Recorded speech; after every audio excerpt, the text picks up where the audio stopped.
Hi everyone, my name is Dr. Katherine Anarde.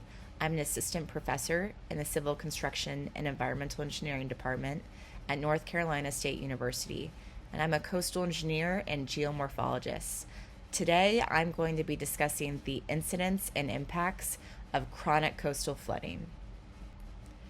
Coastal flooding is occurring in the absence of extreme events due to sea level rise.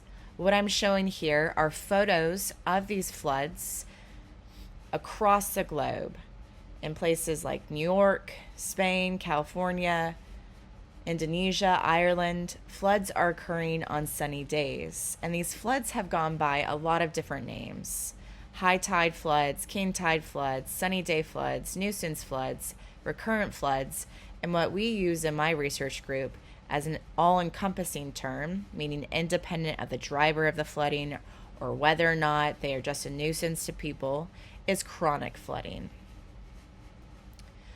In the U.S., much of what we know about these types of floods comes from tide gauges.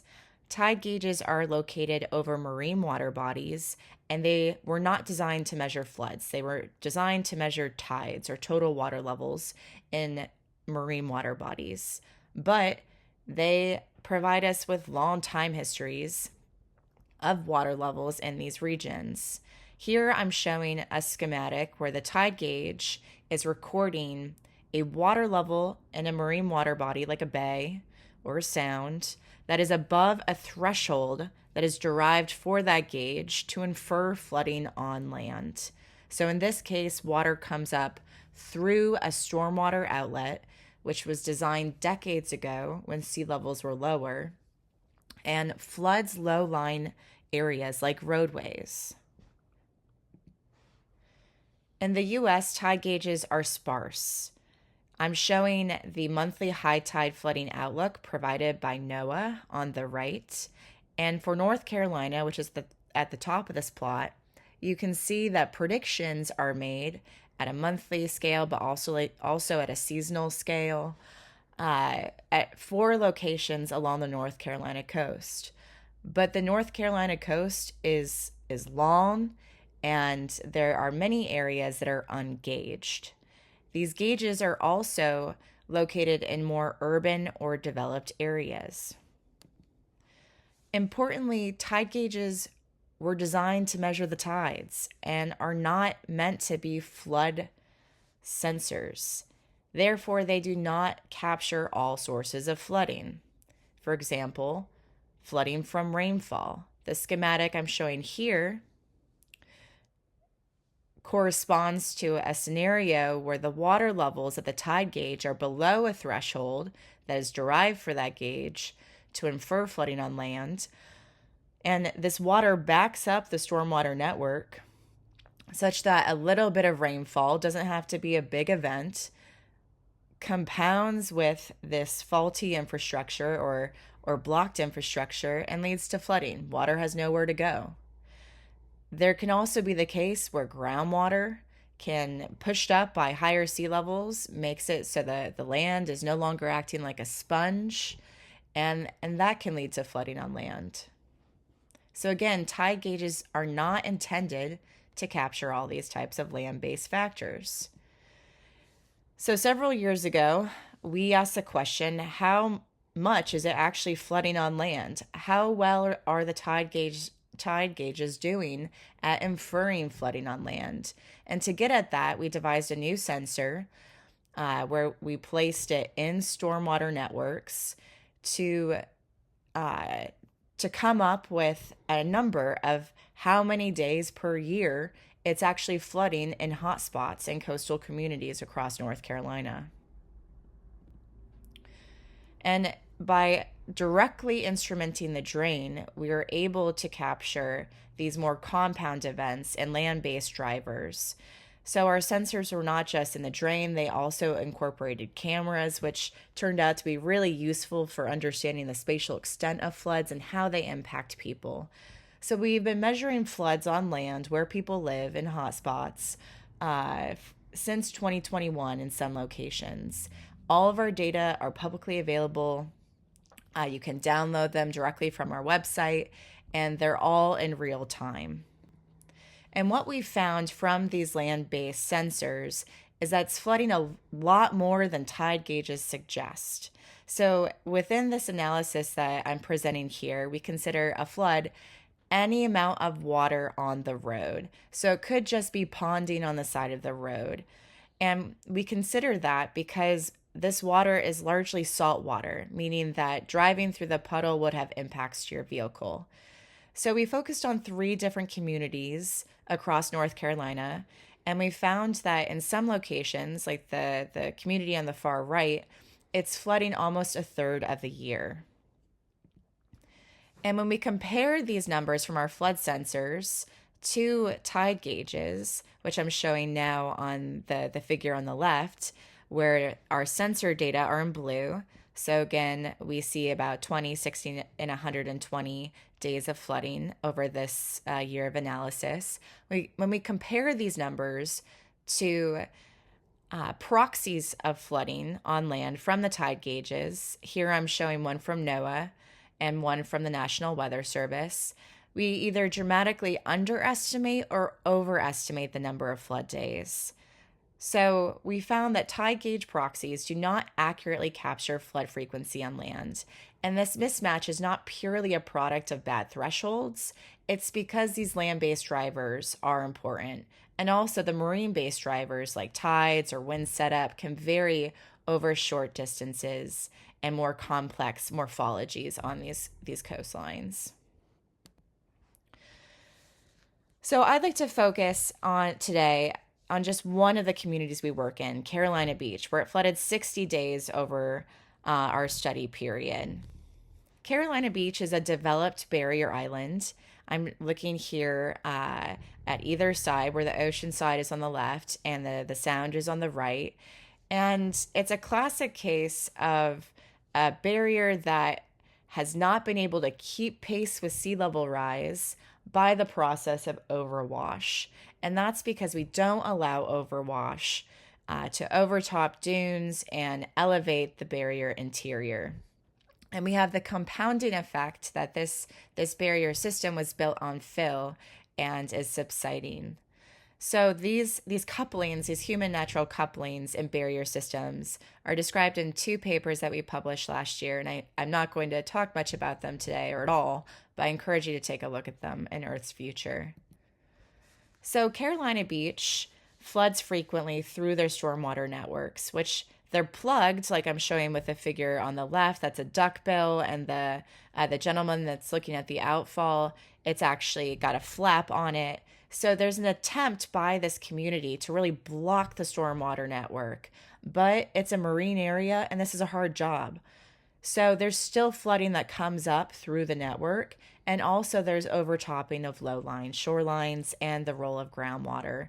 And all of these different drivers are outlined with a science paper that I'll reference in a couple slides, but also by an interactive story by the Washington Post, which I encourage you all to take a look at. To really decompose the factors that are leading to flooding in Carolina Beach and the mismatches with local tide gauges, we employed an existing model, ADCIRC, which simulates ocean scale hydrodynamics, with a finer hydrodynamic model, 3DI, in order to simulate more complex land-based drivers. So this couple model framework is shown on the right, and it has really been insightful on what ingredients are leading to flooding in these communities, particularly unexpected floods, so the non-king tide or high tide flood events. So the model allowed us to really piece out these different roles, and what I'm showing here is an illustration of that model in just a corner of Carolina Beach. So Canal Drive is where we have sensors that measure flood frequency, and we use those sensors to validate the model. And if for this event that I'm showing today, it occurred back in January of 2023, when we modeled just the tides, water would not have reached Canal Drive, which is the main thoroughfare on this barrier island. But when we add wind to the model, there's North Carolina has a wide continental shelf where wind can act to really pile up water. And as that water goes through tidal inlets, it can substantially increase water levels in back basins like I'm showing here because it's so low lying. And so when we add wind to the model, we see flooding on Canal Drive. And this work, this modeling work and decomposition of different drivers is published in Water Research and was led by my PhD student, Thomas Thalen. So the utility of the flood model goes beyond just decomposing flood drivers. We used it directly with the community through a workshop series called Envisioning Flood Resilience in Carolina Beach to explore what to do about this flooding. Using ideas from community members developed within this workshop, but also within a residential survey, which I'll discuss in a couple slides, that went out to the entire community, we came up with a list of strategies that we wanted to test how effective they might be at mitigating flooding, both now and in the future, and from different drivers like tides, wind, and rain. So the strategies that we modeled, that we were able to model with this coupled model framework, included increasing the bulkheads, which are basically walls along the sound side to keep water out. So enforcing a minimum bulkhead elevation, adding pumps to low-lying intersections, combining those two strategies, a movable flood barrier, Dutch style, or a drainage canal, meaning we remove one lane from the roads and allow for drainage while still enabling access to residences. I'm only going to show you one example today to highlight the complexities of this testing adaptation strategies and some of the trade-offs that exist. And what I'll be showing today is the case of higher bulkheads. So bulkheads already exist in some locations around Carolina Beach. It's a parcel-to-parcel adaptation. And what we've found is that higher bulkheads can prevent flooding from overtopping at current sea levels. They block water from overtopping, assuming here that our stormwater network stays sufficiently capped. So moving forward in time, when we add sea level rise, here just a quarter of a meter, which corresponds to best case 2050, worst case 2020 for the southeast region, we see that water finds a way. It finds a way around the bulkheads through a low-lying protected marsh area to the north. And importantly, in this model scenario, we just incorporated the role of tides, or originally incorporated the role of tides and wind. But in reality, this event back in January was also a minor rain event. And we found that even at present day sea levels, higher bulkheads actually lead to enhanced flooding on the street because they don't allow rainfall to easily drain from the land. They trap the water in. So this is just an illustration of some of the trade-offs that occur both now and in the future with the different drivers of flooding on this developed barrier system. And this type of trade-off is not unique to Carolina Beach. In many coastal areas that are low-lying and have variable causes of flooding, there will be trade-offs now and in the future for different flood mitigation strategies. So in this case, there's no silver bullet for flooding, and decisions for the future will need to incorporate values, and we expect that to be true elsewhere. So values meaning how people want to live with water and to what sea levels they want to protect against and what drivers. So the last part of my talk I'm going to fly through. We also have been looking at what are the impacts of these types of flood. Are they truly a nuisance? And to get at that, we've been performing interviews and surveys across the state. But again, today I'm just going to be focusing on Carolina Beach. And we sent out this survey last year to every household, and We got about 300 responses, which I think was about 30% of the community.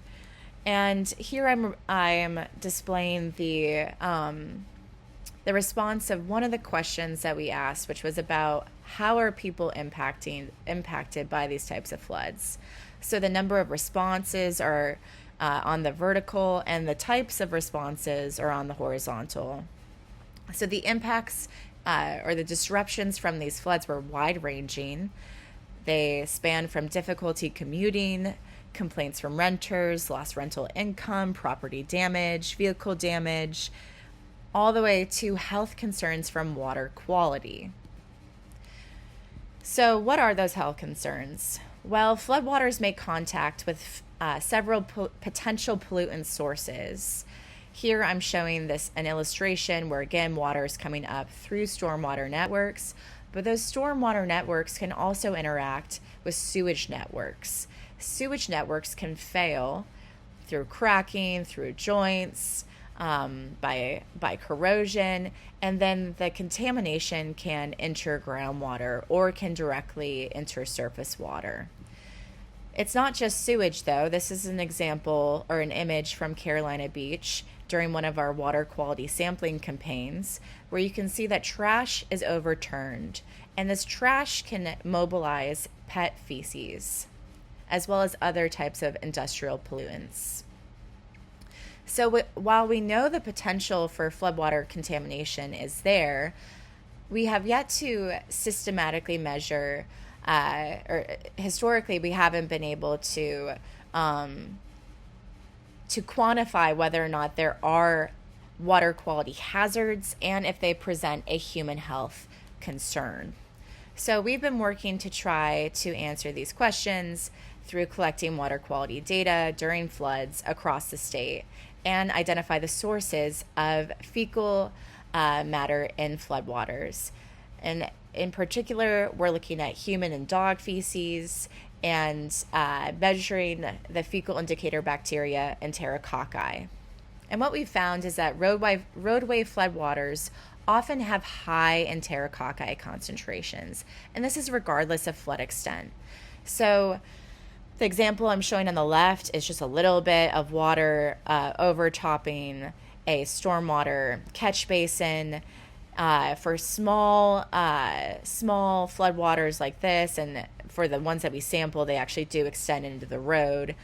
We can see that the values for fecal indicator bacteria range from 1,000 or about 1,000, most probable number per 100 milliliter.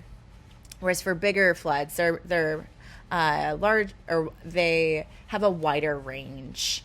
And importantly, in the U.S., floodwaters are not regulated for fecal bacteria. And so all we have to compare these values against are the standards for safe use of recreational waters. And that standard is 104 mpn per 100 milliliters. So the values I'm showing in these on this slide have been far exceeded, and now we're measuring in some cases upwards of tens of thousands, or 10,000 most probable number during floods. So we know that the floodwaters are contaminated, but when trying to figure out what they're contaminated with, we have to do source tracking. And in one case, where that work is ongoing, but so far what we've been able to do is use models to try to understand how much of different types of fecal bacteria it would take from different sources to get the quantities that we are measuring in floods. And what we found is about 1% sewage by volume, or greater than 1 dog defecation, or less than 13 goal defecation events could contaminate floods at the observed bacteria concentrations that we see in floodwaters in Carolina Beach. So whether or not that presents a human health hazard is still unknown, and we're working to better understand that. So in conclusion, I talked about 3 things today. First, we found that flood frequency on land is not accurately reflected by tide gauge based flood proxies. And that's due to land based factors, which all contribute to flooding on land. And the relative importance of each of these ingredients that leads to flooding will vary from place to place. And I would advocate that we need new ways to measure floods on land instead of just inferring them from marine-based sources. And we know that these floods are not just a nuisance. There are widespread disruptions reported by coastal residents from these types of floods. School and work are affected, and the floods may present health concerns from fecal contamination. Residents are already adapting to floods, and how they go about doing so in the future will have to incorporate values, how people want to live with water. And ongoing collaborations like the one I showed here with affected communities can aid to help evaluate adaptations of interest that incorporate these value systems at a community level. And with that, I'd like to conclude and thank everybody that has worked as part of this project. This is not just my research group. It's a huge effort across many institutions, and not just here in North Carolina, but also in Hawaii as well. So with that, I hope you learned something new about human-natural couplings in the coastal zone related to these frequent coastal floods stemming from sea level rise.